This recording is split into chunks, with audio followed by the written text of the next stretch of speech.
Savol. Ustoz, biz yaqinda onam bilan yangi hovliga ko'chib o'tdik. Hovli qurilishi 2016-yilda boshlangan, 2023-yilda bitdi. Hovliga suv o'tkazmoqchi edik. Bizdan oldin ko'chib kelgan ba'zi qo'shnilar bunga qarshilik qilishmoqda. Sababi ular pul yiqqanida men yo'q bo'lganman. Men suv tortsam, ularga suv bormay qolar emish. Ulardan 2-3 marta ruxsat berishlarini so'radim. Ko'nishmadi. Har bir xonadondan 300 ming so'mdan pul yig'ishgan ekan boshida. Men 1 million so'm berishga roziman, lekin foydasi bo'lmayapti. Qatorimizda 10-12 ta xonadon bo'lsa, faqat bizlarga suv o'tkazilmagan. Shahar suv ta'minotiga ham borib ko'rdim. Ular agar qo'shnilaringiz rozi bo'lmasa, biz hech nima qilib bera olmaymiz deyishyapti. Quvur eshigim tagidan o'tgan. Shuncha sabablardan keyin bildirmay quvur tortib olsam to'g'ri bo'ladimi? Bismillah, alhamdulillah, vassalatu vassalamu ala rasulillah va ba'd.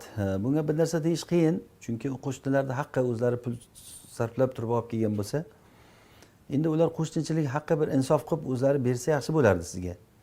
Modam bermayapti ekan, ulardan siz bildirmay tortib olishingiz shar'an halol bo'lmaydi. Buni yechimi yo o'zingiz alohida turba tortib kelishingiz kerak. Bu moliyati, buni sarf xarajati balkim sizga qimmatli qilsa kerak endi bu narsani.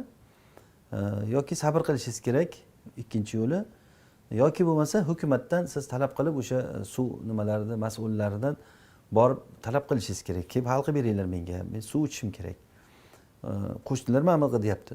Ular aytsa, qo'shnilaringni oldidan o'tib rozi qilsa, bular rozi bo'lmayapti desa, nima qilish kerak endi? Ular buni davlat bir kelishuv qilib turib, o'zlari o'rtalaringizda hal qilib berayotgan narsa bu. Agar uni o'sha suvdagi mas'ullar ham uni hal qilib bermasa, agar yoki o'zi turba uzoqdan o'sha asosiy markaziy joydan turba tortib kelishga o'zida imkoniyatingiz bo'lmasa, qo'shnilar ham rozi bo'lmasa, endi sabr qilasiz. Boshqa iloji yo'q. Lekin bildirmasdan uni tortib oling deya olmaymiz. Chunki qo'shnilarda haqqi u. Yoki qo'shnilarda o'sha rozi qilib bir iltimos qilib, qo'shnichilik haqqi, mana men pulimni beryapman-ku desangiz, ular haqiqatan suv bizga kelmay qoladi desa, ularda ham haqqi masalan. Suv kelmay qolsa hech kim ham rozi bo'lmaydi. Ularga har qancha pul berganingiz bilan suv bo'lmay qolsa, hayot tatimaydi ularga ham.